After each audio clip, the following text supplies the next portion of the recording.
All right, we're back. We're hoping you're enjoying Synthomania as much as we're enjoying doing it. We've had some cool music performances. We had a really fun talking synths section. Yeah. So, and we're showing off a lot of crazy synthesizers. So, once again, we're coming to you from New Braunfels, Texas, where we have our brand new store, our shop. And we sell parts for pretty much every kind of synthesizer and keyboard there is. If you need a knob or a circuit board, we've probably got you covered. We have over 10,000 SKU items in stock. All right, not all of them are in stock all the time, but we work really hard to keep stuff in stock. But if you need something, I think we're the world's largest source of synthesizer repair parts. So Syntaur.com, whatever you need, just click on the brand of the keyboard you have, click on the model, and you'll see what we have. So if you haven't registered for the drawings yet, you got about 30 more minutes to do that. There have been some questions on that. Go to synthomania.net, scroll down, and you'll see a form that says register to enter or whatever. Put in your email address. So that's on the top. You can even go to Syntaur.com, and the banner on the top that says Synthomania 2020, you can click on that, purple letters, and then that'll take you to right to it, and you scroll all the way to the bottom, and you'll see where you enter your email and your name, and like 2 more questions. Super easy. Yeah, and we do ask also that you subscribe to our YouTube channel, and that's all it takes.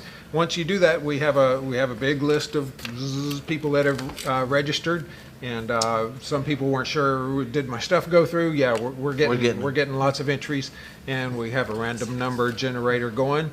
Or we'll have that going, and it'll pick first the winner of the Korg Electribe, and then second the winner of the Syntaur swag package. So. The Korg is our sponsor. They've put up an Electribe. They've sponsored us for 3 years running now. Awesome. Really cool company to work with. And in a very short time, we're going to bump you over to James Sajeva at Korg, who's going to demonstrate 2 of their really cool new products, the Op6 and the SQ64. And so we have another segment of really cool synthesizer demos, and we'll jump to that now. And then it'll be on to Korg. So with that, here's some more keyboards.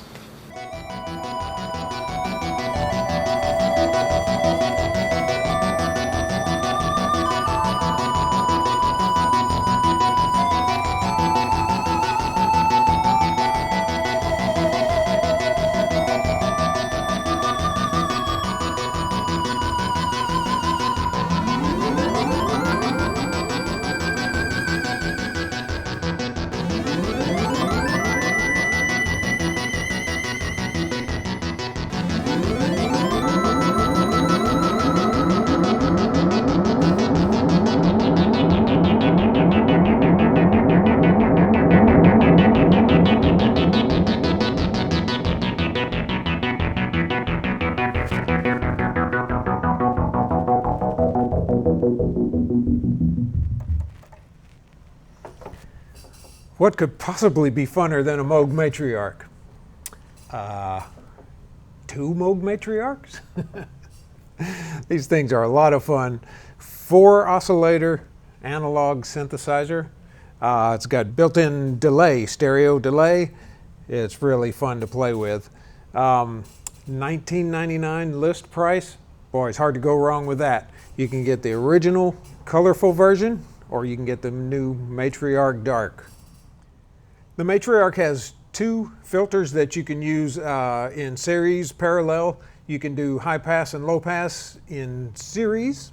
You can have low pass straight up, or you can have high pass, low pass in parallel. On this bass sound over here, it's just the classic Moog ladder filter that sounds so wonderful. And this is just the low pass filtering.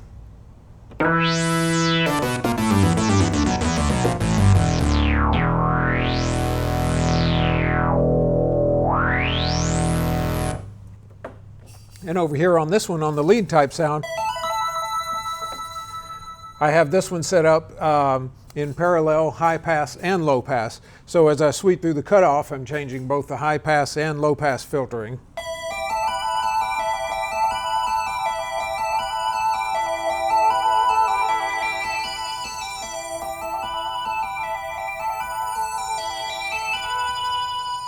And you have resonance on each of those filters, so you can get some really cool effects by just sweeping through the cutoff with the different filter combinations. Another cool thing the Matriarch has is the arpeggiator. You heard that just a minute ago. So it's got an arpeggiator that does lots of fun things. You can set up different sequences in it. A lot of fun under the hood on these things.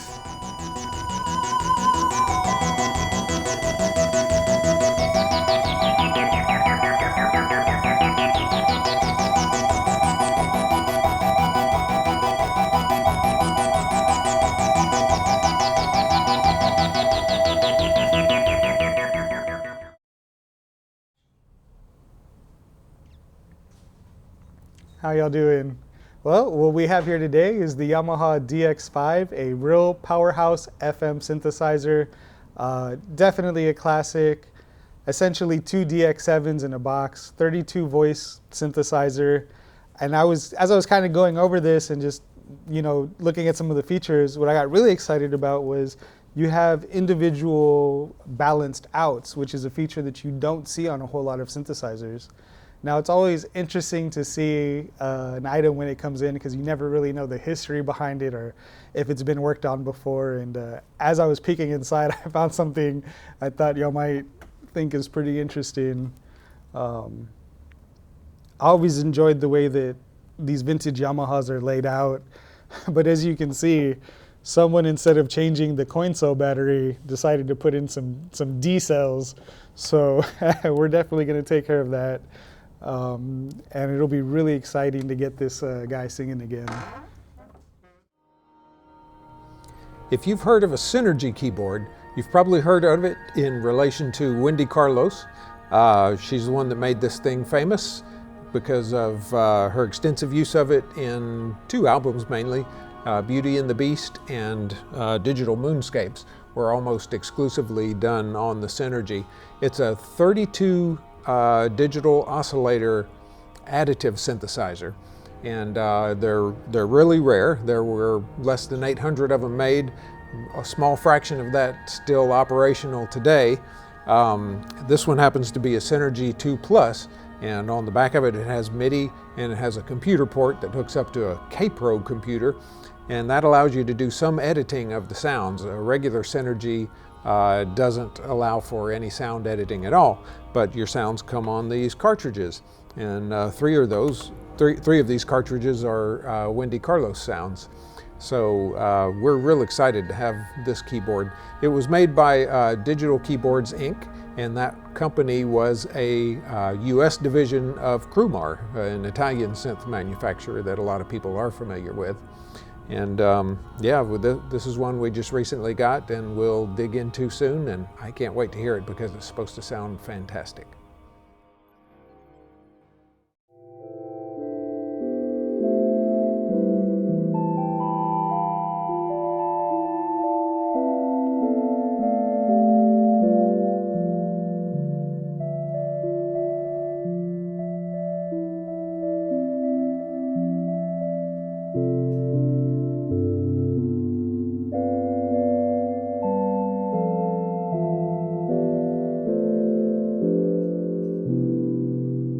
Wow, this Korg Prologue is something else. They really packed in a lot of functionality, just a lot of raw horsepower underneath the hood.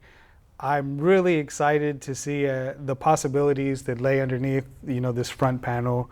One thing that I'm really excited about with the new Korg Prologue is the user editability, the multi-engine drive. So this is something I've read a lot about, but I haven't really had a whole lot of chance to put a hands-on with. And now seeing how that third oscillator can really bring things to life. Yeah, great product, fantastic.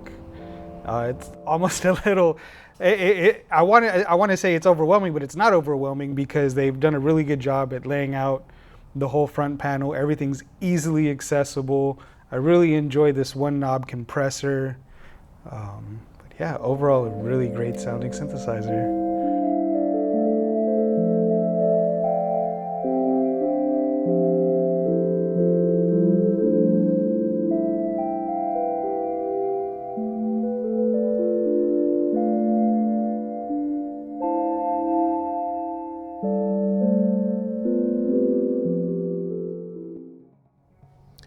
New England Digital came out with a workstation digital keyboard system in the late 70s that really revolutionized things. Whether it's called the Synclavier or the Synclavier, I don't know. So those of us who don't know, just call it the Synclav. It's a gorgeous keyboard. It hooks up to a rack, which we're not showing here right now, but it's basically a FM system, and more complicated than most FM systems, and you load sounds through floppy disks. And these are disks back from when floppy disks were really floppy. Later editions of this added a sampling feature, and these things were used in all kind of productions. Michael Jackson's Bad, a lot of Genesis records, a lot of soundtrack and special effects works. Lucasfilms used them a lot. So they were quite a groundbreaking system. The bottom of the line system cost $25,000 back when it came out. That's kind of what we have here. And then if you really got a top line system, you'd spend about $200,000. That was back in 1979, $1980. So that's some pretty healthy money there. So this is another one that we have yet to get going. There are lots of different revs of this, and to get the right operating system and the right disks and all, everything has to be lined up just right, and you have to have your versions just right. So there's a lot of homework to do to get this one going, but we're really excited to get it going one day and hear what it has to say. The Rhodes Chroma is one of the keyboards on Syntaur's 7 Deadly Synths t-shirt, and is there for good reason. It's quite a beast. It's an analog polysynth. It's got 16 voices if you go 1 oscillator per voice. You can also set it up for 2 oscillators per voice and have 8 voice polyphony. It is computer controlled, and in fact it interfaces with an Apple IIe computer, and you can store programs and sequencer data that way. It's got a velocity sensitive weighted action keypad, so it's a really nice feeling keypad. And yeah, they're very rare. There were about 3,000 of the keyboards made. This is the Chroma expander. There were even fewer of these made, so this is a pretty rare combination here. And it's one that's not working yet, but it's in the Syntaur pipeline, and we'll bring these to life soon.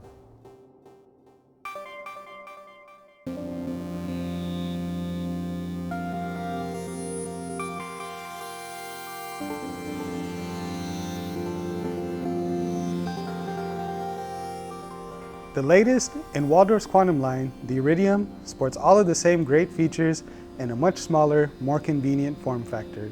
In keeping with the Quantum's tradition, you still get a high-quality metal chassis. And although you lose the 61-note Fizmo keybed, Waldorf has kindly provided 16 backlit color-coded pads. And the fact that you can assign notes, scales, or chords, it's really interesting to have that visual feedback and take you out of that realm of your regular 61-note keybed. Melodies are really easy to bang out on this. Another important feature addition is the added CV gate in and out. For all you modular guys out there, I know you're really going to love driving your Euro rack with this amazing sequencer. Now, having used both a Quantum and an Iridium, I can say that the Iridium's touchscreen is much more responsive. I've really been enjoying that. The Iridium keeps up with the Quantum's 3 oscillator per voice architecture, but you now have double the polyphony. So that's right, instead of 8 voices, you now get 16.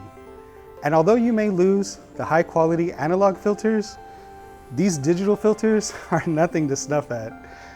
And you even get additional algorithms that weren't available in the Quantum.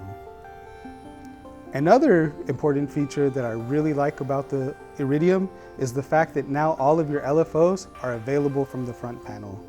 These are some really high quality encoders. Coming in at $24.99, the Iridium is perfect for those producers that want that classic Waldorf sound, but may not be able to afford the studio space. I know I'll really be looking forward to running my Euro rack off of this.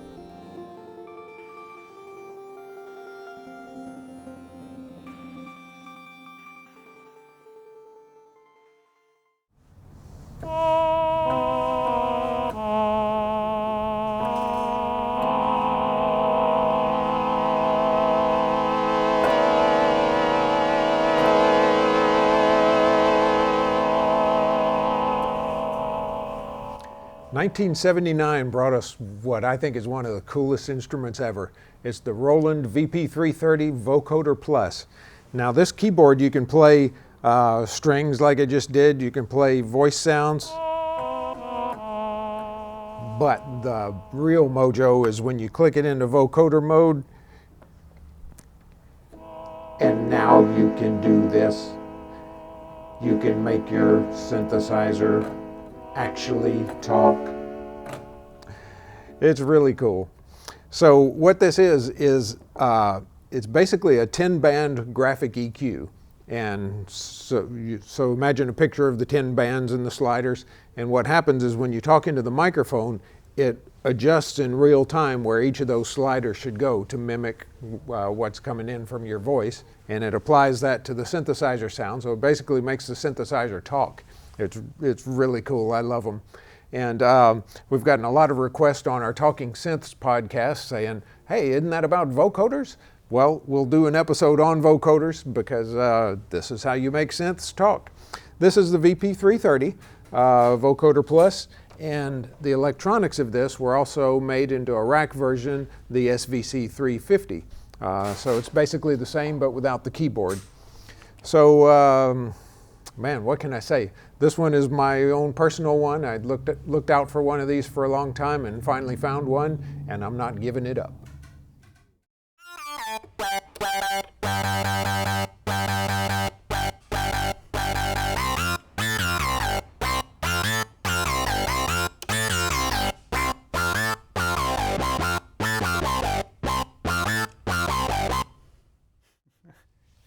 The Novation Bass Station 2 is probably one of my favorite mono synths at the moment. I don't think there's any other synth out there that packs as much functionality into such a small package and affordable. I mean, at this price point, you get 2 LFOs, 2 oscillators, a tunable sub-oscillator, multi-mode filter, and on top of that, an awesome sequencer. I think Novation really knocked it out of the park with this guy.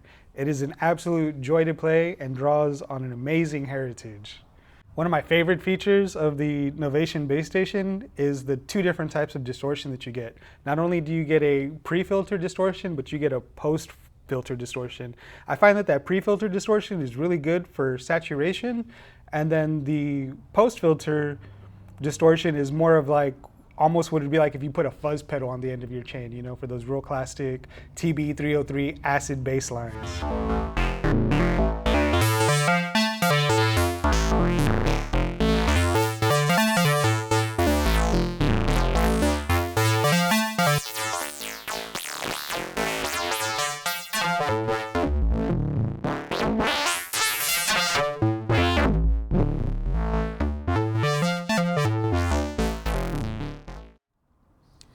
In 1977, ARP released a brand new instrument that they hoped was going to have a really big impact on their bottom line. Well, careful what you wish for. The ARP Avatar really had a big impact on their bottom line. It practically, I think it's pretty understood that it did sink the company.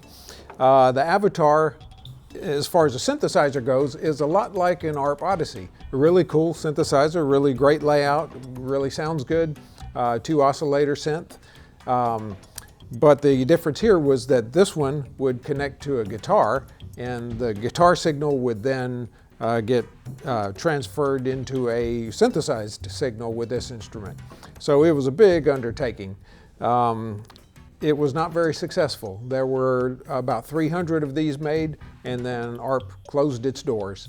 So what a lot of people do with these now is they put jack points on them and turn them into basically a tabletop Odyssey. That's because, you know, how similar they are to that. So it's cool to have one of these. I hate that it put ARP under because they made some really great stuff, but a little bit of history here in the ARP Avatar.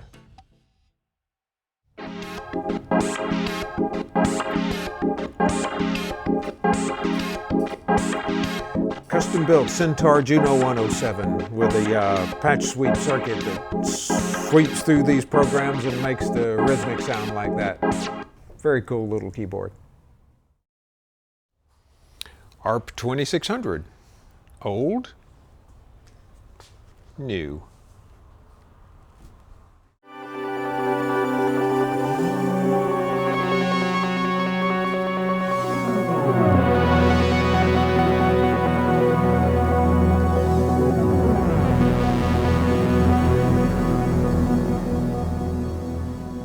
The Moog 1.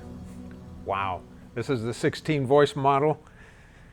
3 oscillators, lots of filter options, lots of ways to reach up and grab a knob and change the sound. You have the XY pad here to change stuff.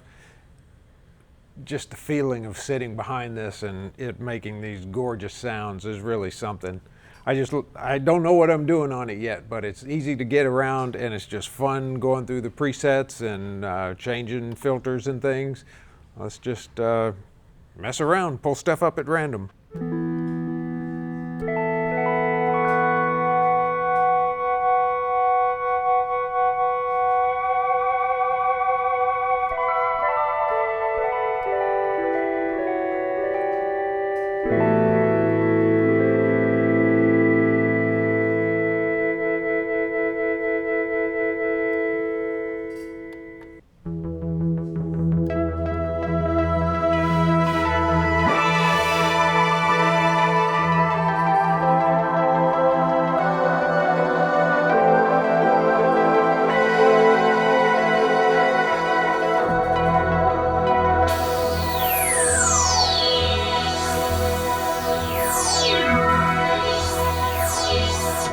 That's the XY pad there.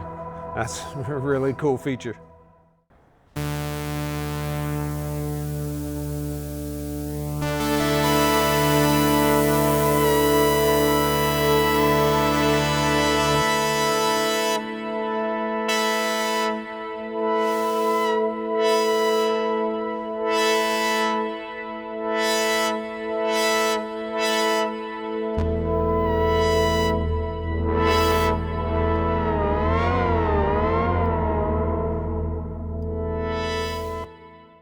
Boom, boom. Is this thing on? Okay. We didn't hear anything we said. Okay, so where'd we start? Glad to have Lucas on the team. Moog 1? Yeah, Moog I 1. gushed about the Moog 1 a little bit and further stated that if you need a Moog 1, call us during this event and we can give you a really good price on one. And then we gushed on about Lucas, how he's the newest member of our staff, and he's really put a lot of work into putting these video snippets together, and they're really cool. They look so cinematic and wonderful. I'm so happy with all this. Yeah, and Lucas has become part of the family. One of the cool things about working at Syntaur, I hope, I mean, it's my company, so it's hard to say that, but it feels like we're all family here. And we all get along so well, and Lucas has dropped right in and fit along with the team. So welcome, Lucas. It's great to have you. New facility. This is man, we've worked so hard to get here, and now we're in a place where we have a little more room. A little bit more room. Not much. A little bit. We filled it right up, didn't we? Yeah. But what our goal for this place is to be a synthesizer destination, not just a store. And so we want to do cool stuff like the mural we had painted on the wall there for the Moog stuff. And we're talking about doing some things where we have regular performances and stuff, and that would really be cool. Yeah. So and even just to have all this stuff in the showroom that most people will never get to see or lay hands on. And if y'all have any suggestions on what we can do to better serve the community, please feel free to email us or to leave comments, because we definitely do look at that information. Yeah. And like I say, we want to be more than just a synthesizer place. We want to be a destination where people will come and want to hang out and have an extra experience rather than let's just go shop or something. So yeah, so back to Lucas and his videos. We have some more coming up. We have so much stuff here. We pulled out of the woodworks. I don't know where we kept it all. Yeah, I think altogether it was about 40 different product demonstrations that we put together. So it's been a pretty hectic 2 weeks. and that still didn't cover everything. No, still plenty more stuff. Yeah. All right, so let's get on to some more synth demos.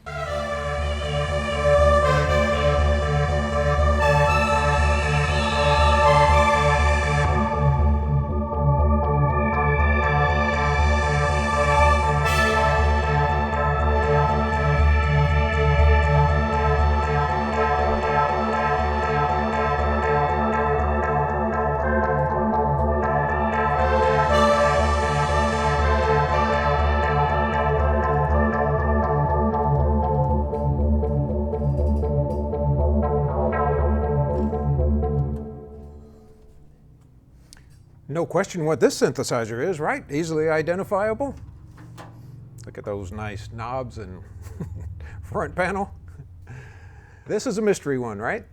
This is actually a Fizmo, an Ensoniq Fizmo, and this is a beta test model, one of the prototypes. Back years ago, I used to beta test keyboards for Ensoniq and do some factory sound programming for them, and so I ended up with a number of keyboards that basically looked like this, that were kind of hand-built and had some crazy features. This one has a nice plywood hand-cut bender panel. You don't find that on many keyboards. But yeah, this is an Ensoniq Fizmo prototype. And so I thought I'd just run through some of the sounds for you. And the thing about this keyboard is it's transwave based, kind of like the VFX and those sorts of things.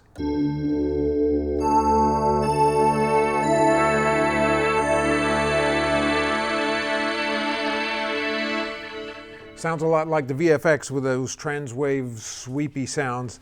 The thing that really characterizes the Fizmo for me is that it's got so much motion in the sound and so lots of crazy kind of stuff happening on lots of them. It's kind of aggressive sounding a lot of times. Programs have built-in arpeggiator and things like that. So, and then the other thing is there are 5 knobs here. On a real Fizmo, these will be labeled F, I, Z, M, and O, and you can take these knobs and change things in real time. And if you've watched our Talking Synths or other things, you know how big I am on being able to reach up and grab a knob.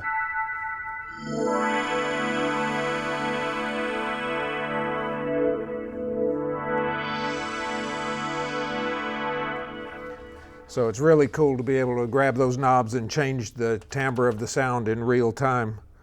Again, lots of animation in these sounds, and I love that sort of thing where all sorts of stuff is moving around. It's got a nice aftertouch to the keyboard. It's not polyphonic aftertouch, just monophonic.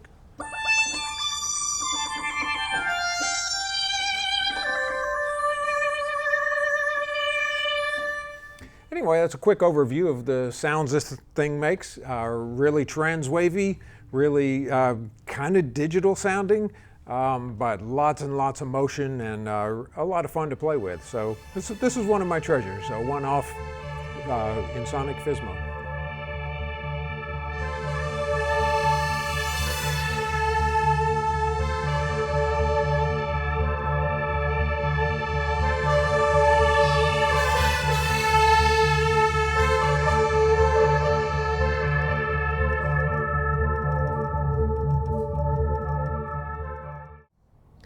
You may well have heard of 360 Systems. They had a pretty popular product called the MIDI bass, and then the professional MIDI bass was a one-rack bass module. But you probably have not seen one of these. This is a 360 Systems digital keyboard made in 1982. They made less than 200 of these, and this was a pretty cool thing. It was the first keyboard ever manufactured to have sounds on a chip. And so there are a bunch of RAM chips in here that had Bosendorfer piano sounds, orchestral strings, mellotron sounds, that sort of stuff. And it was basically a sample playback machine. And it's a pretty cool beast. It's big and heavy, or not big, but it's heavy for its size. And this one needs some TLC definitely, but it would be a really cool one to restore just because of how rare it is.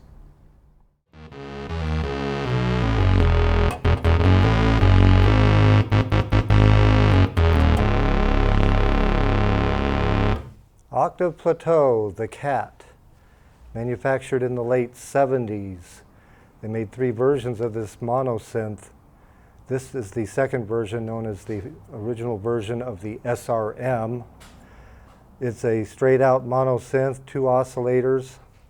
It's an incredibly fat sounding synth that rivals the best of the ARP Odyssey and the mini Moogs of the day. It has all the usual features, the usual layout: oscillator 1, oscillator 2, modulation, LFO.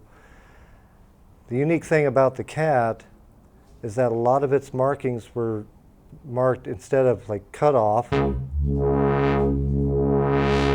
it's marked FC, and then your resonance is marked with a Q. These were scientific terms for those actual functions rather than the musical terms we use today. The keyboard otherwise is straight out mono synth, and like the mini Moogs and the Odysseys of the day, is capable of a wide array of sounds, as you just heard. This sound being one of the fattest sounds you'll hear on a keyboard of this type. They become quite scarce. Cat, like others back in the day, had done their best to not look like they were cloning each other. But the Cat itself is a great synth. It's a keyboard that is still affordable today. This one will soon be for sale, so stay tuned for that. There's really not a lot more to say about it. It's just a great synth. If you're looking for a lead synth, a bass synth, or something for pads, you know, like single note pads or effects, this is your synth.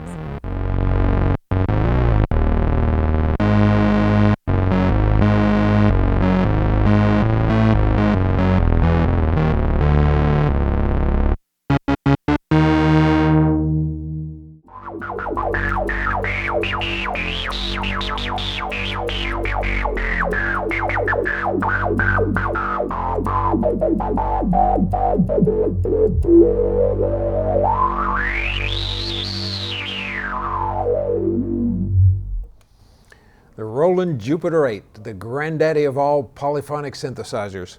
This is the one to go for if you're wanting to spend a big pile of money, and if you want to make a pile of money if you hang on to it for several years, because the prices of these just go up and up and up and up. This was made in 1981. It's a 2-oscillator polyphonic synth. It can split sounds, it can layer them. The Jupiter 8 has been used on so many major recordings that it wouldn't make sense to even try to list any of them. You've heard it a zillion times. It's the big dog of all synthesizers. This one is missing all the knobs. Well, it's not missing them. We've taken them off. The end caps are off right now. This is one that's in progress at the Syntaur shop, and you'll notice I only played 2 notes there. That's because the keyboard is terribly uncalibrated at the moment, and any more than 2 notes would sound pretty horrible. So we'll get this one back together soon, and it'll be a wonderful instrument. I can't wait to hear it in all its glory.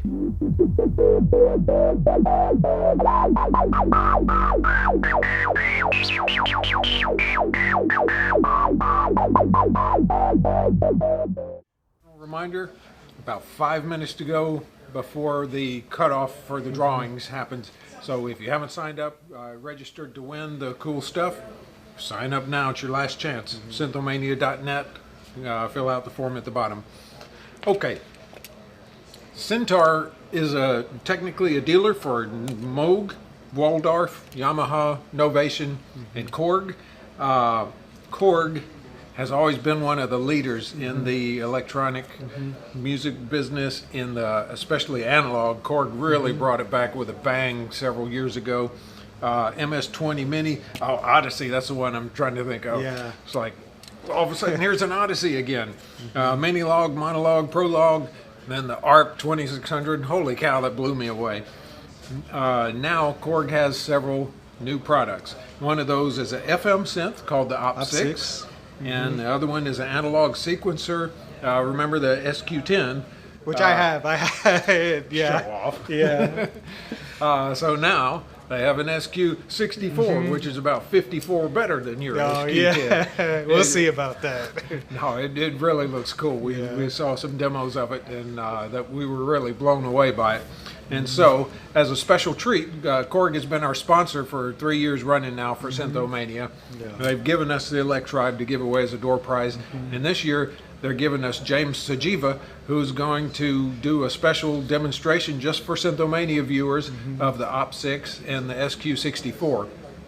And then as he's doing that, we're going to be picking the winners. Yeah. We're going to send him the information, and at the end of his spiel, he's going to announce the lucky winner of that Electribe 2BL.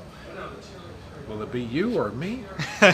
No, we can't win it. Don't. All right, so we'll be doing that soon. I think James is standing by, ready for us to switch over to him. Are we ready to switch over, guys? Is it time? Or We'll be going to New Jersey for that. we'll be going to New York. New York. So if you happen to see a blank screen or any static, don't adjust your TV. We'll get to him right away. And so let's go over to James. Take over the show, James. What's up, Synth fans? Hope all's well out there. This is James Sajeva with Korg. Thank you for that great introduction, and thank you for letting Korg be part of this great event. We are here to show some really cool stuff. Hope you guys got to sign up for that contest that is being brought to you by Syntaur Music. We got that great Electribe giveaway happening over at Synthomania.net. Good luck to everybody who entered. It's going to be a lot of fun. It's a great synthesizer. And we're going to jump into it. So as mentioned, we got a couple of things to cover here.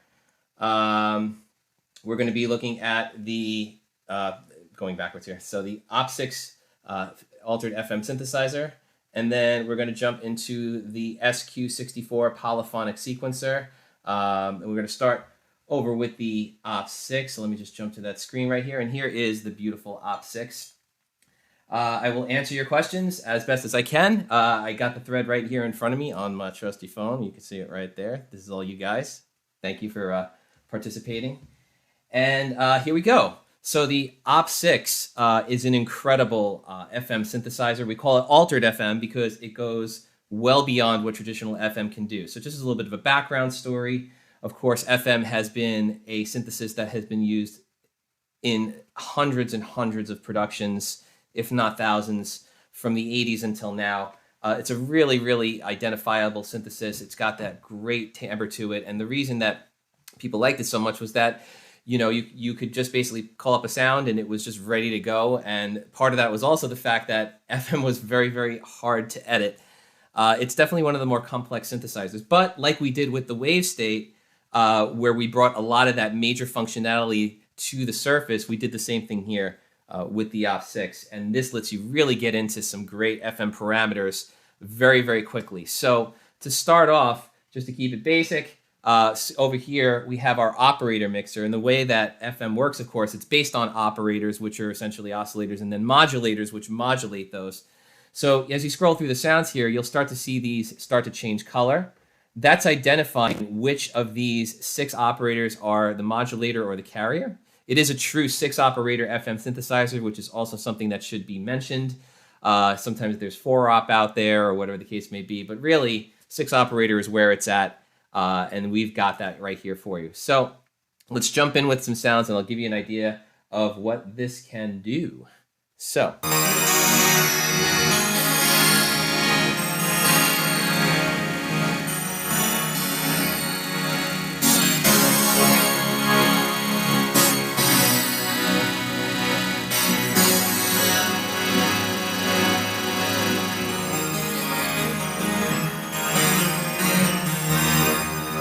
So let's play around with some of that stuff. So I'm going to take these volume mixers down so you're just hearing the basic sound here.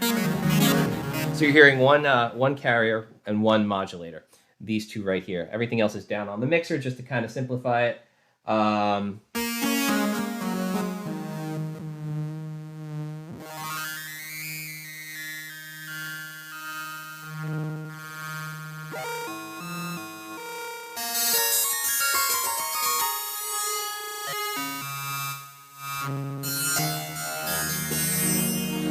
And as you see, as I make some slight tweaks here,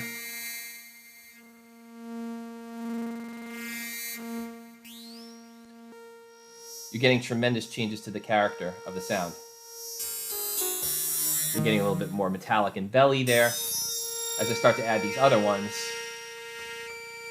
you have full control over this. This type of programming of FM would probably take hours under normal circumstances, and that's what's so beautiful about the Op6 is that it brings it right to the top panel where you could really dig in without even hitting as much as a menu.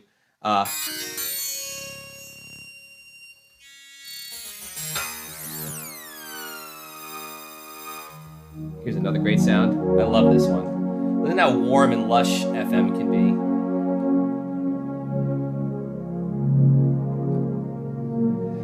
great thing about FM is that even if you own a lot of other synthesizers, having an FM synthesizer really adds a unique timbre to what you're doing. It is kind of the same thing that we were saying about the wave state, in that it's really cool to have a collection of synthesizers that do really sound distinct in your rig. And, you know, when we came out with wave state, we were really talking about something that was very rhythmic, something that evolved over time. It almost had like a modular kind of a feel to it because of the fact that you could wrap the wave sequence around at different points. You could do polymeters and polyrhythms. And it gave the synth like this really, really, it breathes life. And here again, with the Op 6, you've got this very, very cool, just beautiful timbre that is so great for any production. And that's why FM has really stood the test of time. It's come back in various iterations. We've done some stuff with it. Volca FM was the first version of FM that was kind of like made to be super easy to edit, where we had the carrier and the modulation faders right on top. So yeah, and now we've got this. And, you know, again, just playing around, you'll start to hear tremendous changes to the timbres. And I'll get into a little bit deeper into what you can also do with some of the new cool altered FM stuff. Part of altered FM is the architecture of how you create the sounds, some of the things that you have on this synthesizer that were not present in FM, and then also just the things you could do that go beyond it all. Niceties like the effects, even the polyphony. So original FM was 16 notes of polyphony. We are here with 32 notes of polyphony, and on top of that, one of the altered features is the fact that you can go up to 8 voices of unison detune. So that will get you some really nice thick stabs. Yes, that is absolutely right, Zibby Bone. We did have a DS8. Yes, that was our FM synthesizer as well back in the day. Fantastic stuff. So playing around with the mixer here, you're going to hear some stuff.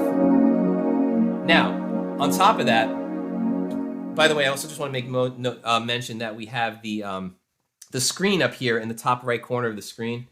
I wanted to kind of put that there because I wanted to let you guys see what the screen was saying. I know that sometimes on these things it's really hard to see.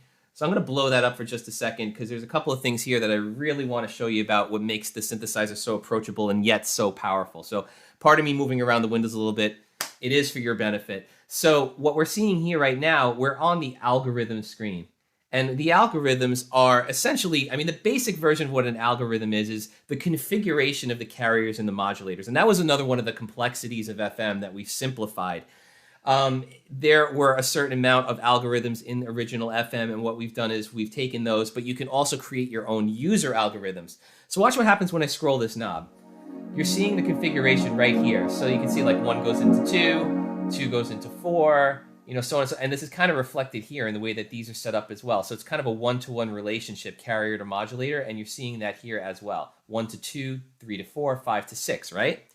So it starts to make sense when you look at this versus what's happening on the lights right here. But changing the algorithm is this easy.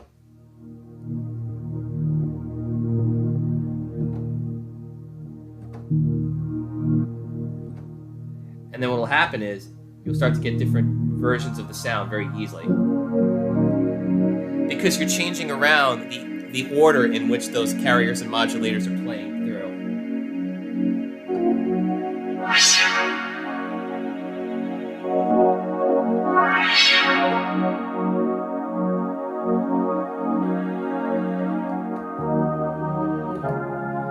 So we're almost getting into like electric piano territory here. We came out of strings into something a little bit more organy just by changing the algorithm. So it kind of shows how you can kind of morph and blend from one type of a sound to another.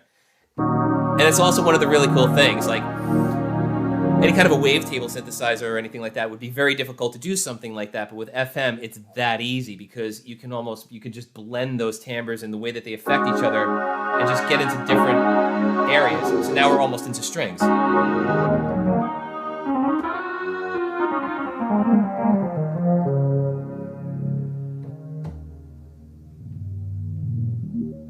Changing the coarse ratios and ratios will make some dramatic differences to the sound as well. So listen now. Now we're into bells.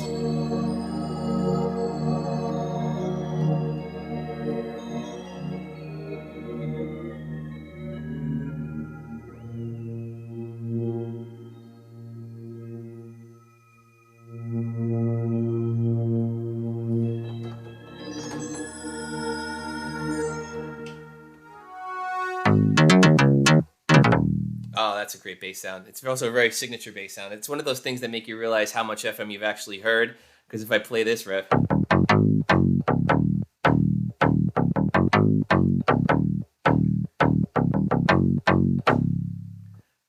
yeah, I had to do that.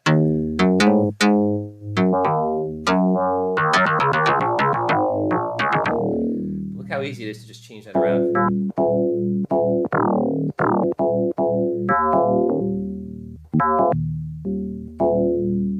Now, on top of that, there's another cool thing that happens here. We talk about also altered FM. We're talking about the fact that there's not just FM modulation here. A little hard to see here until I move this, but there are 5 modulators. So you've got FM, ring modulation, filter, filter with FM, and wave folder. Those can all be applied to the sound as well, and that gives you even more options, basically, to create different types of sounds. So again, with all these faders down and just listening to one,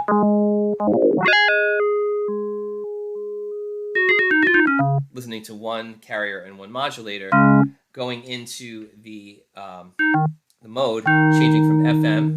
So here's FM. So that's FM modulation. This is ring modulation. And now you're getting almost like a Wurlitzer sound.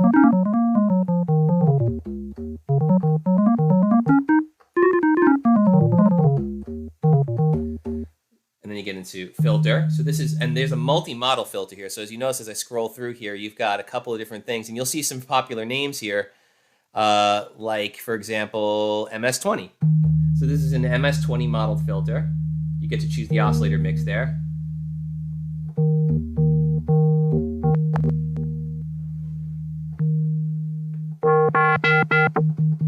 MG filter, bandpass 24, separate resonance. And then you also have filter FM. So filter FM is a combination of FM synthesis and filter.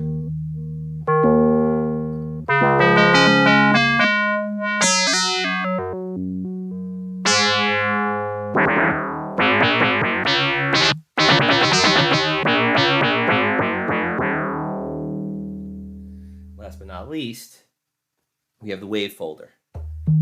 This one gets pretty gritty.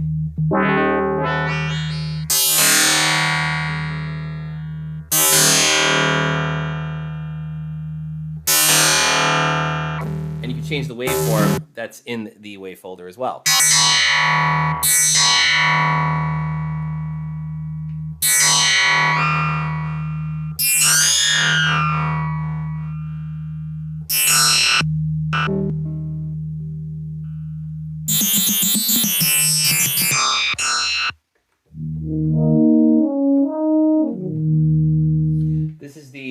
This is the Op6 artist and vocalist Martin Carrison.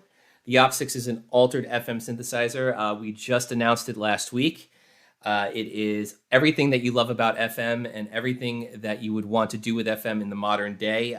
It does classic FM sounds and then also has what we call altered FM, which lets you go beyond FM synthesis with things like multiple modulators, effects, and sequencers and things that you haven't even gotten into.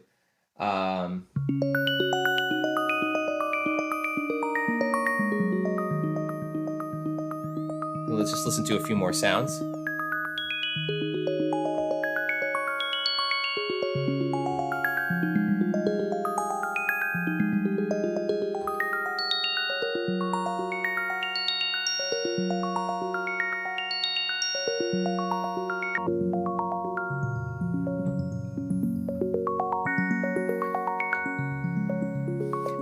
You are listening to the arpeggiator, of course. It does also have a built-in arpeggiator.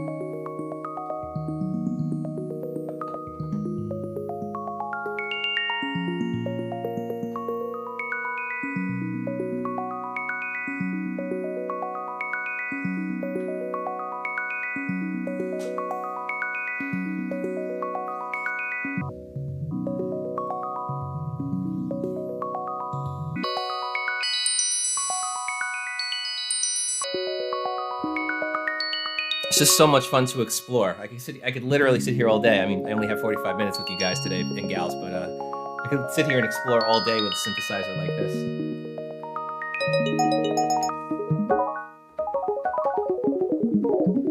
Hello, Netherlands. Thanks for joining us. I like this one a lot too. So right here we've got one carrier, 3 modulators, and they're all going to be doing a little bit of something different. Plus we have that great effect, which I'm also going to get into. You hear that little shimmery thing at the end. That's one of our effects that I'll get into in a moment. It's from our Prologue, actually. So here's the operator, the carrier, rather. Let's go there. Here's the first modulator.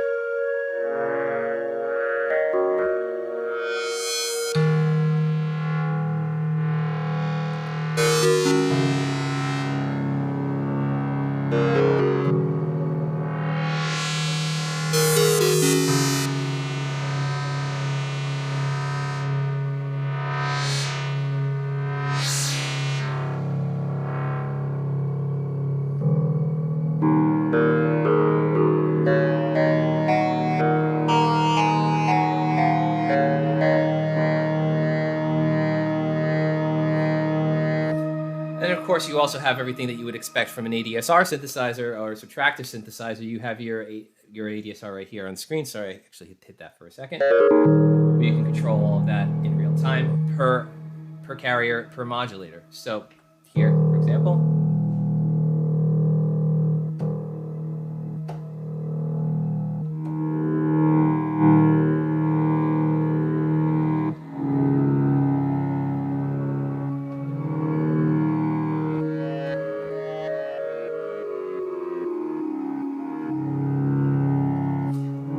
Parameters can be controlled by DAW. It is all MIDI.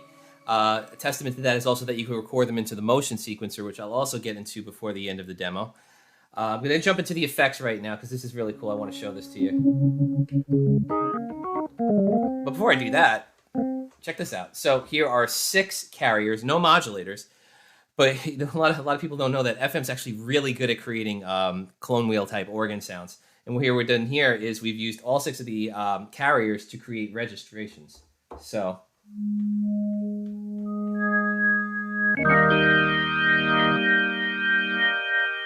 just like a real drawbar organ.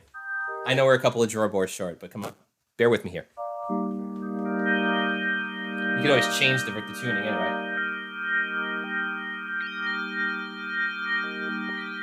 If you're liking what you're hearing, ladies and gentlemen, of course, go ahead and place those pre-orders with Syntaur Music. They're waiting for you. Here's a rotary speaker. That's one of the effects. It is a triple multi-effects processor.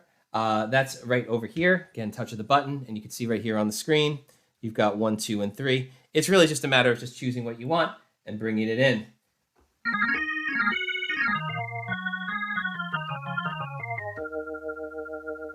So, what do we have going on here? So we have a chorus, which I'll turn into a phaser. And it's that simple. And then, of course, you just decide what you want to do with the speed and stuff like that. But then, if you hit the effects button again, you'll go to 2. And that's my rotary. I want to keep that. And then number 3 is wide open. I'm going to use a iverb, one of my favorites, because they're nice long tails. And they've got a couple of pitch tricks in them, too. So I will do submarine. Turn that wet dry up a little bit. So let's do Hall. Custom.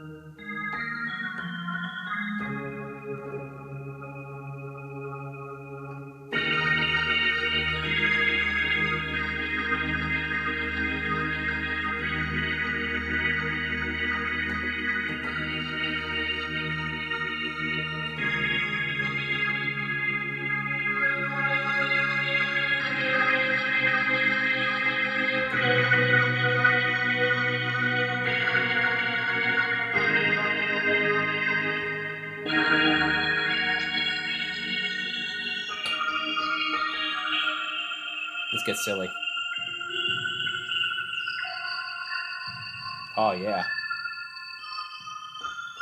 Just like that, it came into a bell sound.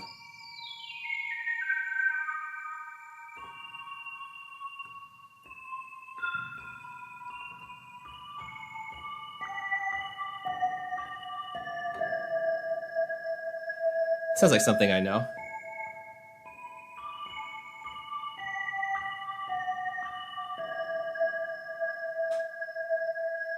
That was an FM synth too. Now, I could also change, there are 64 favorites. There are hundreds and hundreds of sounds, but there are 64 favorites. If I hit this little shift button here, you can see we have a multi-LED. Everything lights up different colors, which is also really cool. It's also very visual. I love this guy. All right, Matthew, you win. I'm on with the show. On with the show. Show some cool new sounds. This is bank A, B, C, and D. Now that I'm in bank B, you'll see everything will light up right here. That's absolutely right. FM was notoriously hard to program, but what we've done is we've made it easy.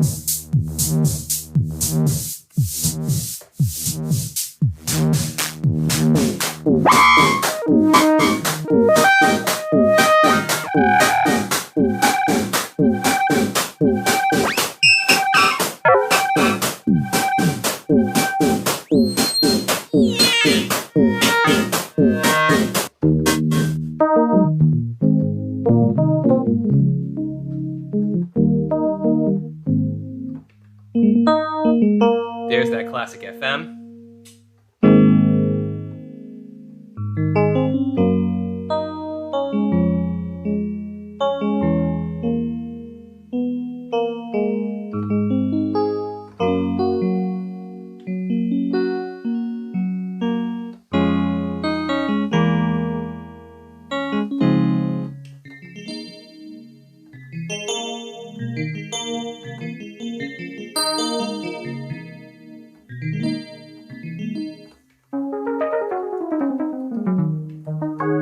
Lots of keyboards here.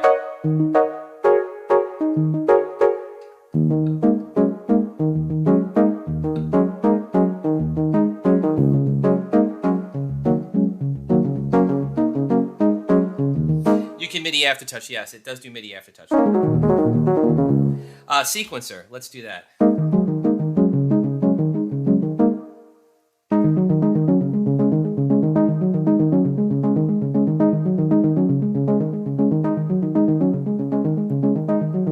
You also have a motion sequencer, so if you press record again and you want to just grab something on the panel, it'll record it.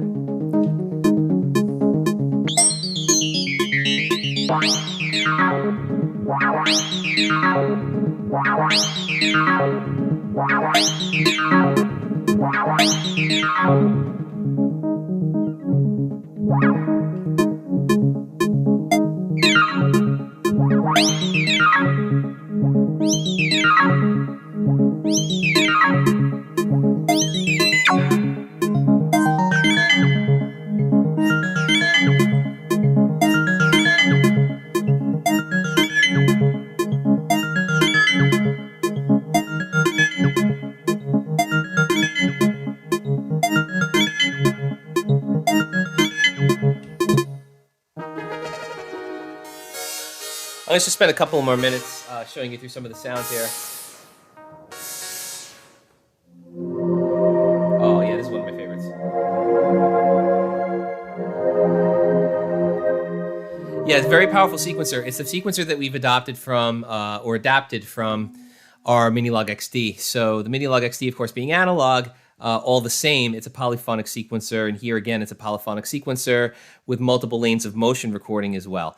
And of course, like the Minilogue XD and all sequencers before it that we have on our synthesizers, whatever you record, you can save right into the program. So let's say you like what you did, you just press write twice, and you're right there, and it saves that sequence for you. You could also choose to save it with the sequence button on or off, so that when you wake up the sound, it could immediately start playing the sequence or not. So, pretty cool stuff.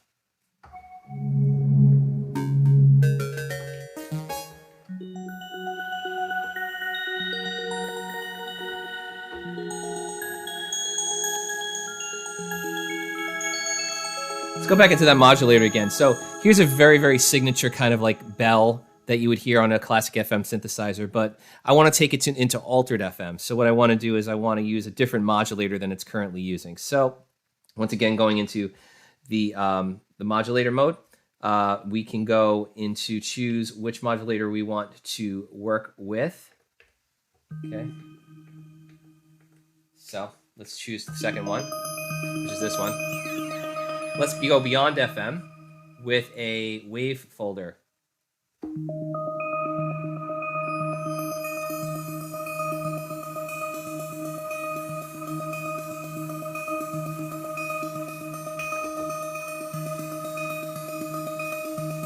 And that gets a lot dirtier. And you have all these different waveforms that you can choose from too.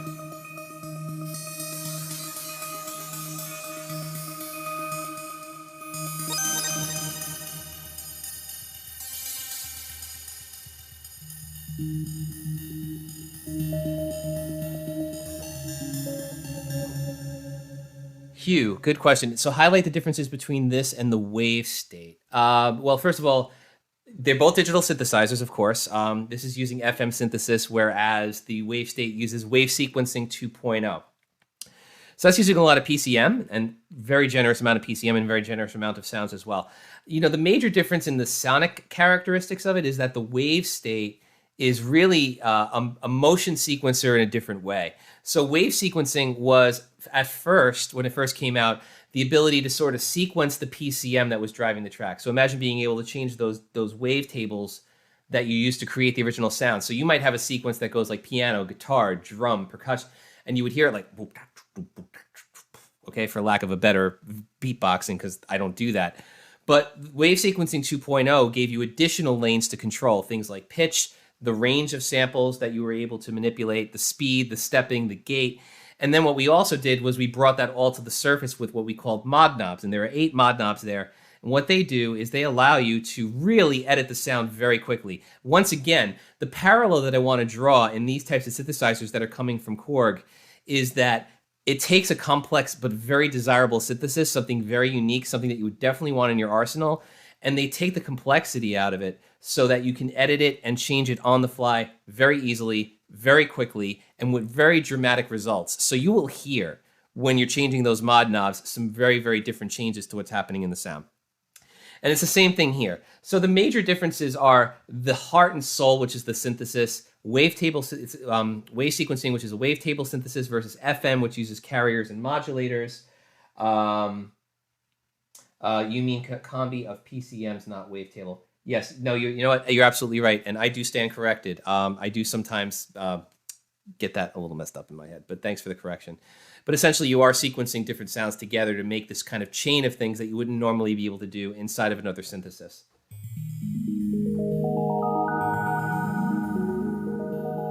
Here, I'm using an arpeggiator, which also gives it some motion, and I could use a sequencer as well.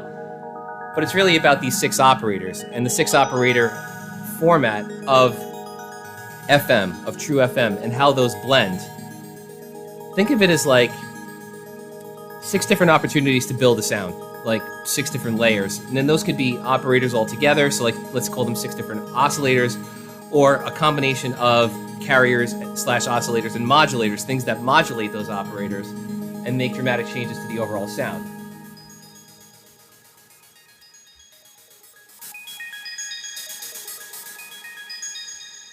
Hey Melvin, what I did was I do like to blow up the screen because I know that sometimes on these streams it's very hard to see the original screen. So yeah, what I do like to do is I like to blow up that screen so that you can see in detail what's happening on the screen while I'm working. So thank you for the question. I hope it's looking clear for you. I know that this gets a little blurry, especially because of the brightness and stuff, and I'm kind of lighting it the best that I can. But at the end of the day, it's tough to capture that on the webcam. So here's the blow up of it, and you can see everything that I'm doing in a little bit more clarity. So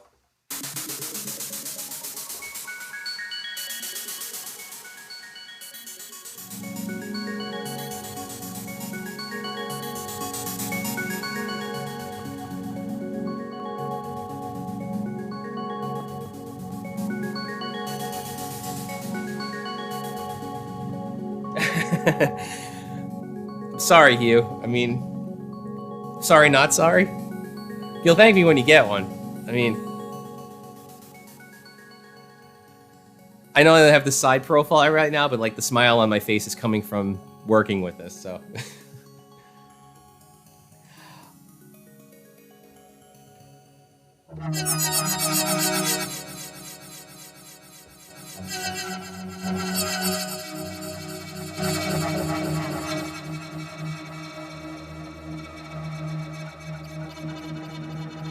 Can you modulate the algorithms? Oh, that's a fun question.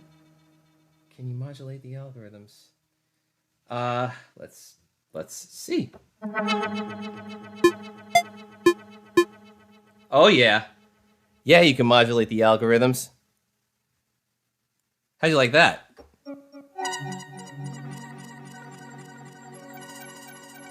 That's a new discovery. Thank you. Basically everything on the panel, I think, modulates, including this.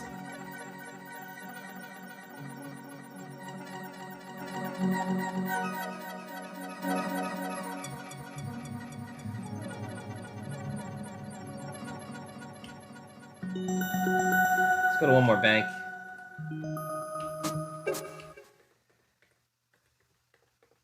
I'm not seeing anything that goes exactly purple. I mean, it is red and blue because it's carrier and modulator.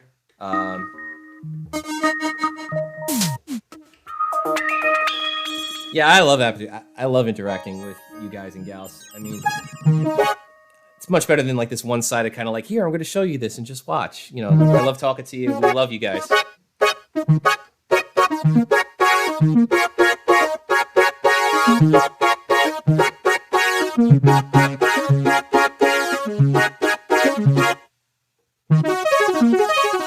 Beefy bottom end. Sounds like a song.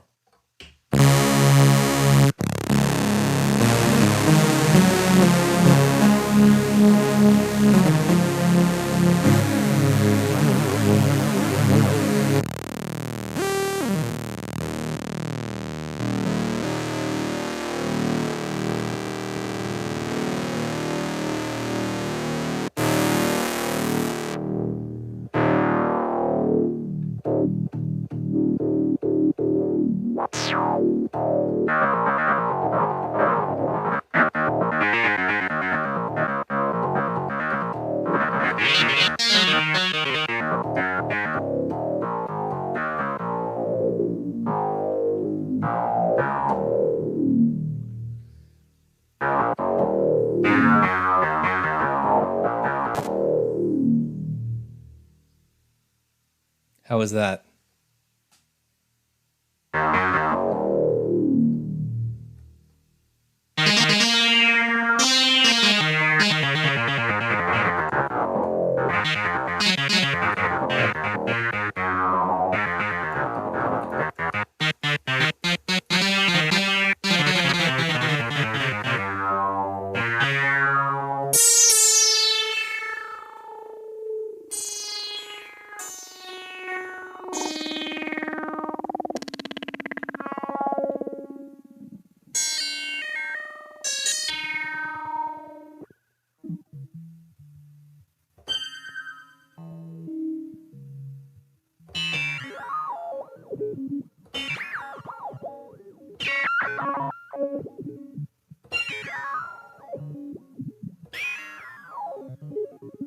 Cool. Well, guys, that's the F6, but don't leave just yet. I mean, we're still going here. As I promised before, for those of you who are just joining us, I have a few things to show you today. I want to dedicate the remainder of the time to... yes, it will do Backstreet Boys. I'm pretty sure they might have used one or two FM synthesizers on a couple of those albums, so yes, by all means. Can I play any of it? No, probably not. But, yeah. I'm pretty sure you can get some nice kind of like 90s-ish, 2000s ballads out of this. Maybe even some New Kids on the Block if you want to go back that far. I think I heard like I'll Be Loving You Forever keyboard in this somewhere. So speaking of beats and speaking of other products that we announced, just this past week we announced another really cool product in my opinion, but I'll let you be the judge. We announced the SQ64. Boom. Okay, so look, there's a lot going on here, so I'm going to do my best to explain what's going on here. I'm going to move over my microphone. Yeah. Okay, so this is the SQ64.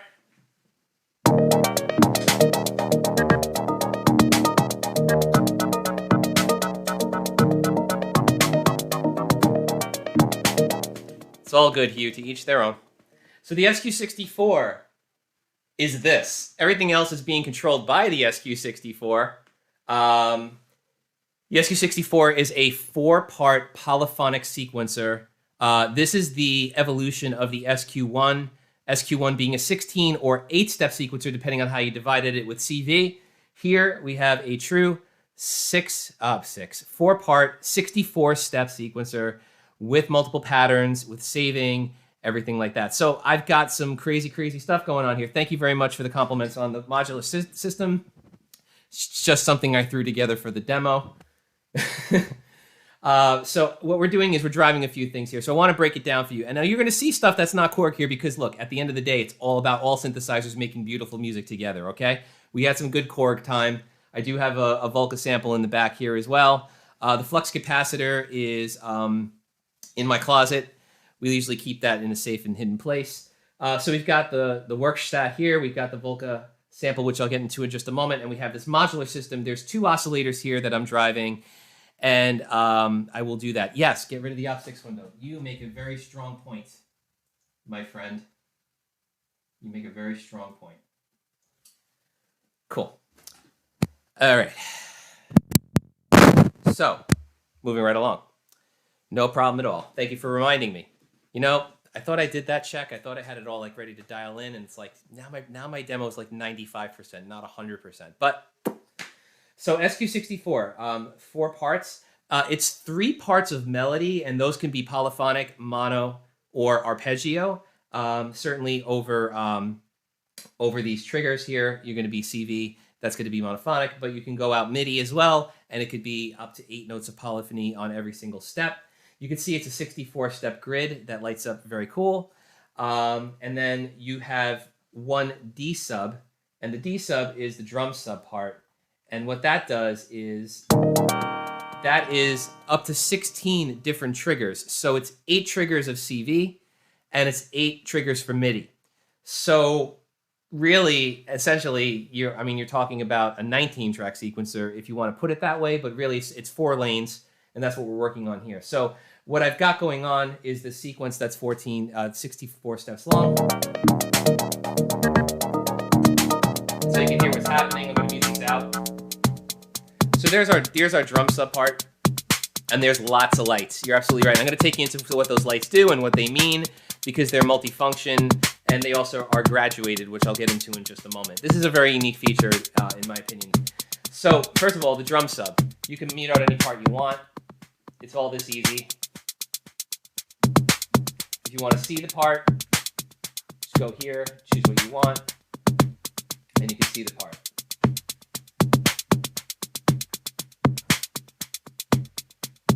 Here, that's the workstat working over there. Yeah, you know what, I gotta tell you, I'm liking the Dreadbox stuff. You know, I picked it up based on ratings, and I know I needed something that I want to do either some arpeggiations or some, bass stuff with, and it really fits the bill. Right now, I'm using that for this sound.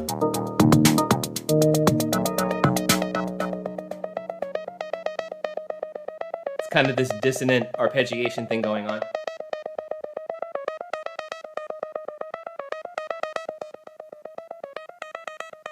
So that's coming out on one of these 3 sets of CV, gate, and mod. So each of the first 3 parts has CV, gate, and mod outputs. That's really cool. So you can do your pitch, you can do your gate, and then you can do some modulation as well. This part is the bass. That's the verse.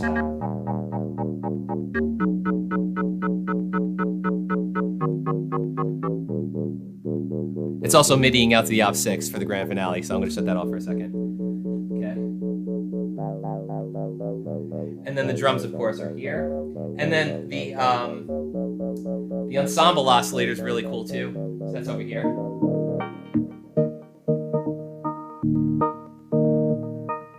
And you're hearing some modulation going there. I'm modulating the warp with one of the modulation outputs, as you can see lighting up there. If I pull that out, this is actually what's happening on that module. I can put that in the cross FM, or I can put that here. I'm also using that modulator to modulate the filter. So you can see right here, the modulation is modulating the filter, the low pass. And all together, it sounds like this. So the three drum parts that you're hearing are right here. So I got a 2 HP kick, snare, and hi-hat. And I'm triggering those, and those are coming out right here. So you can actually see, you get a really nice visual representation of what's happening here with the drum. So here's my kick, my hi-hat, my snare, everything that's coming out you get to see. And that's really cool. In addition to that, you get a lot of things that you could do to change the way the sequences play. So if I go into shift mode here, for example, a big question that came up about this product is, does every part have to play at the same rate? And the answer is no. You can have it, you can double it. So for example, so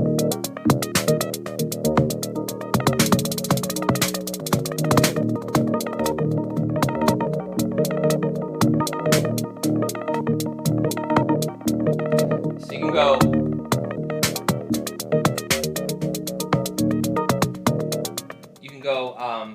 1/32, you 1/8, 1/16, 1/8, or 1/4.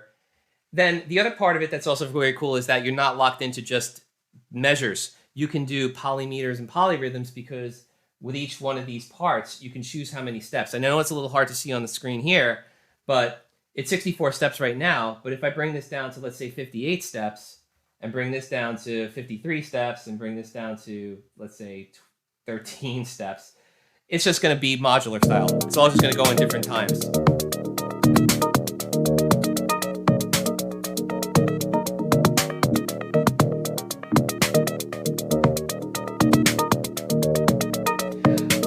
But it's really important to point out this isn't just about modular gear.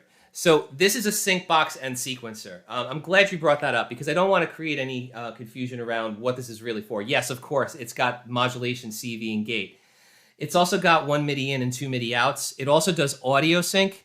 Audio sync is Korg's proprietary audio sync that locks up things like Volcas, Monologue, Minilogs, anything that has that, including the Electribe that we're giving away. So here is the Volca sample.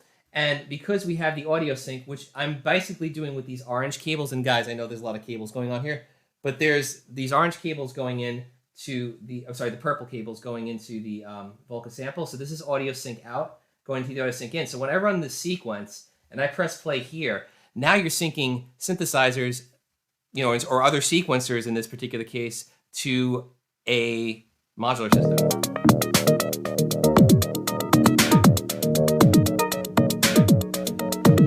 So it creates like this really awesome environment.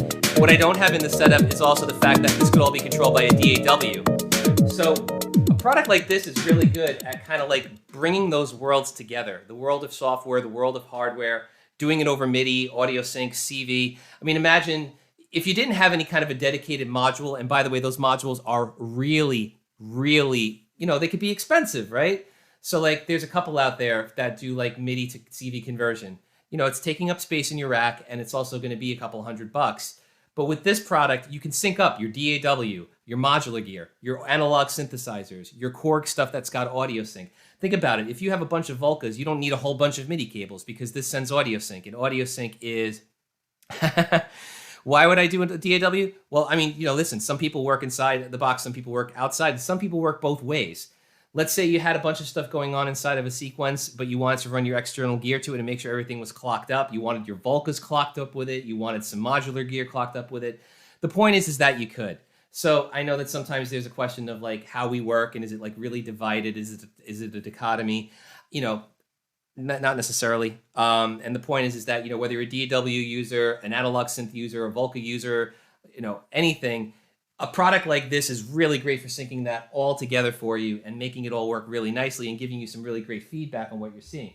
The other last part of this that I wanted to show you were the modulations. So what it might look like on the screen is that some of those steps are not really lit up as much. It's not an issue with the product. It's actually because it's representing how much control voltage is getting sent per step.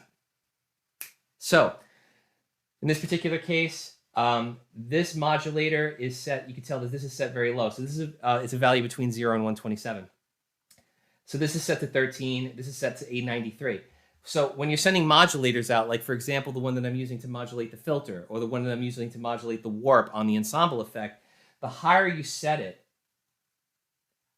the more it's going to light. See that second step? That's all the way up. And then if you bring it really low to send less voltage to the output, it's going to light a little less. So now you get a visual representation of your modulation, and you could do that on any of the tracks. So here's my modulation on another track. Here's my modulation on another track. And that's really great. So you've got these 64 steps. Everything's backlit. You also have this nice crisp OLED screen that shows you a lot of other stuff. If you're going for pitch, you press the button and you can see what pitch or pitch is. In this case, I'm only using 1, but you can see there are slots for up to 8, so you can send chords over MIDI. There's also a keyboard mode. So like right here.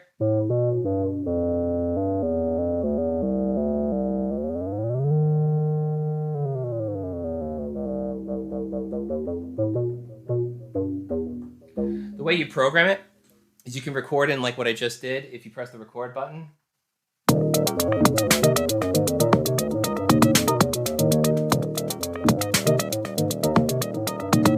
You could also go in and you could just go pitch by pitch. So if you want to go step here, you press the button and then you could see the note on the screen. There's also reference notes if you want to hear what you're doing. You could rotate this. Now, if you like what you hear, the other cool thing is if you press buttons next to it, like this, what I'm doing, it'll copy that immediately. So you can copy multiple notes. Like let's say you wanted A here, but these were all something else. You could do A just by doing this and pressing the button, and it copies it over.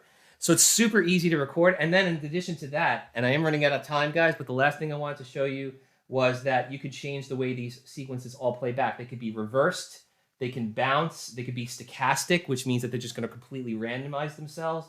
So I'm going to just set those all to a different thing. I'm going to set these all to a different thing. And then I'm just going to let it play, and I'm going to go through some controlled chaos. So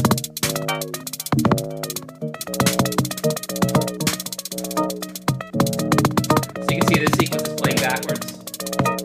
This sequence is bouncing around. So this will go back.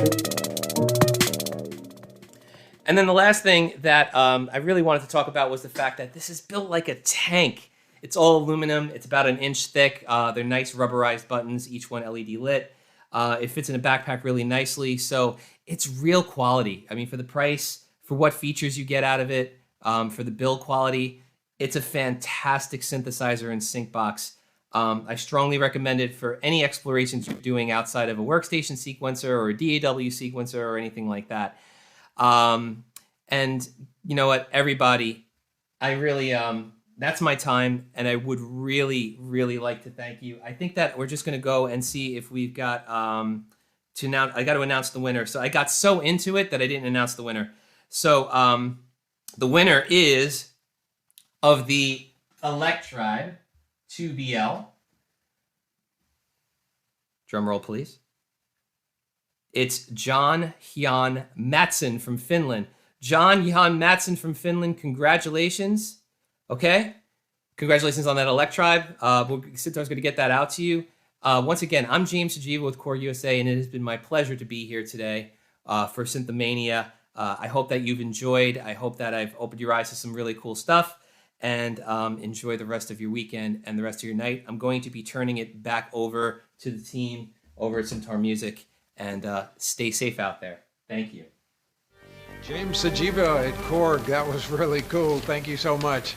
I thought the coolest moment in there, he was doing the Op6 and someone said, well, can you modulate the algorithms? And he's like, I don't know, let's see. And he did, and then you see the whole algorithm, its structure itself modulating, and oh man, that's really something. That thing does a lot of stuff. It's pretty cool. And we had a lot of people asking about the Op6 and getting it while he was doing the demo. So they could pre-order that, right? Yeah. You can pre-order that now. Cool. So very cool. Thank you so much, James. And yeah, thanks and congratulations to Jan Mattsson of Helsinki, Finland. He's the winner of the Electribe 2BL. And we also had a package, Syntaur swag package, we called it, which is the Syntaur hoodie there, also a cap, and $100 store credit, and that goes to Ryan.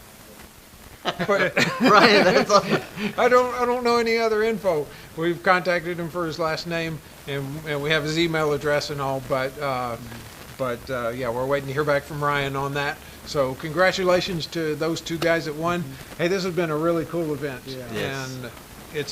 and it was a lot of work getting ready for it, but it's really nice to see it pull off. It's great to see all the people that participated and all the interplay and back and forth with everyone. That was really cool.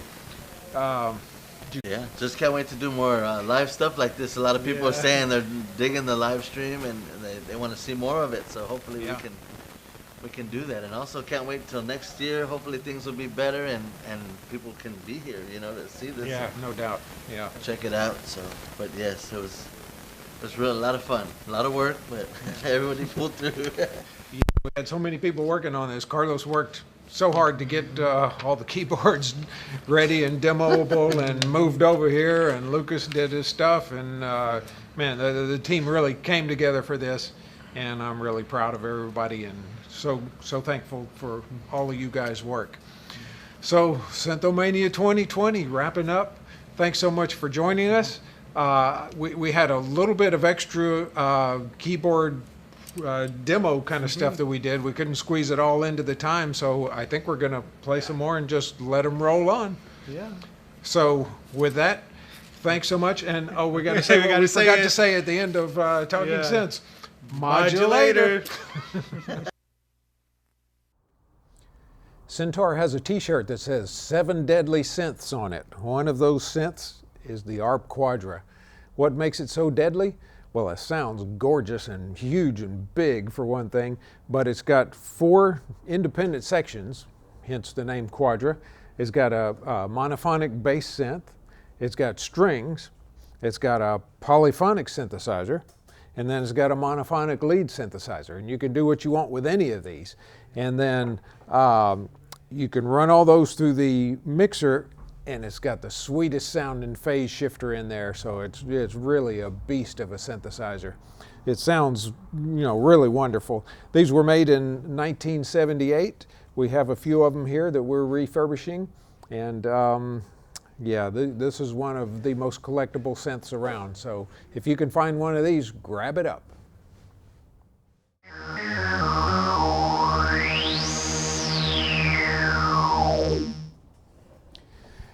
This is a Oberheim OBXA. It's kind of illin'. It needs some work. It's got some terrible cosmetic blemishes, or just, its skin is not very good.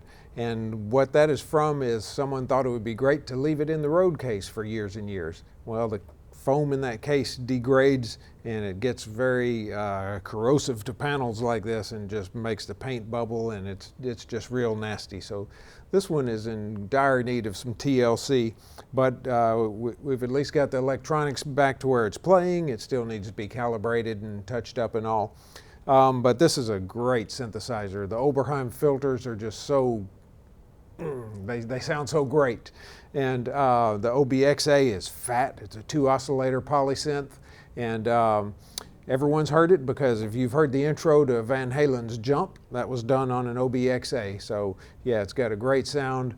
These are very collectible, and this one needs a lot of work, but we'll get it back to shape. The OB8 was the last in the line of the classic OB synths. It came after the OBXA, and it's still an analog monster of a polysynth. It's got 8 voices. It's very fat sounding. It's got that beautiful smooth Oberheim filter. It's not quite as wide as the OBXA. The OBXA was more of a wild stallion, whereas the OB8 is a little more refined, but it's still a great sounding beast of a polysynth. This one needs some work. You can tell we've got various things marked out on it that need attention. These are keys that play iffy, and switch that's bad, and that sort of stuff. But I can't wait to get this one finished. These OB synths are some of my absolute favorites.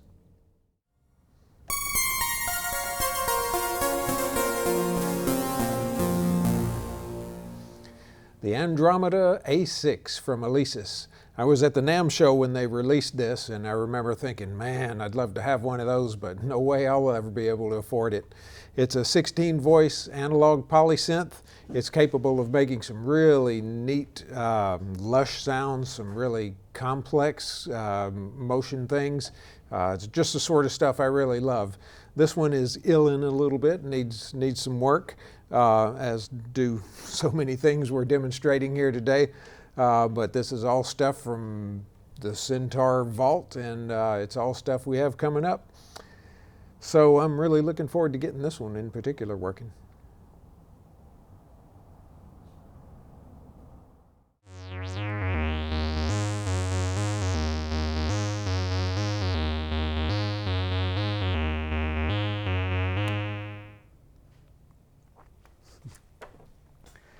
What we have here is a really great rack mount synthesizer. This is the Doepfer MS404. Our Doepfers take on the classic Roland TB303 with a lot of extra horsepower under the hood.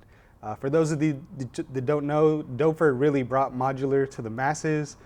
They make some outstanding, affordable options, but don't conflate affordability with lack of features or build quality, because I can tell you that this is a very well-built instrument. Packs a lot of functionality on top of being not only a great synthesizer, it also acts as a MIDI to CV or CV to MIDI converter. It's selectable. What I really liked about this instrument was being able to crank that resonant and get that squelchy tone, you know? Doepfer makes some really great products. I'm sad to see this one go, but can't wait to get more of their gear in the showroom.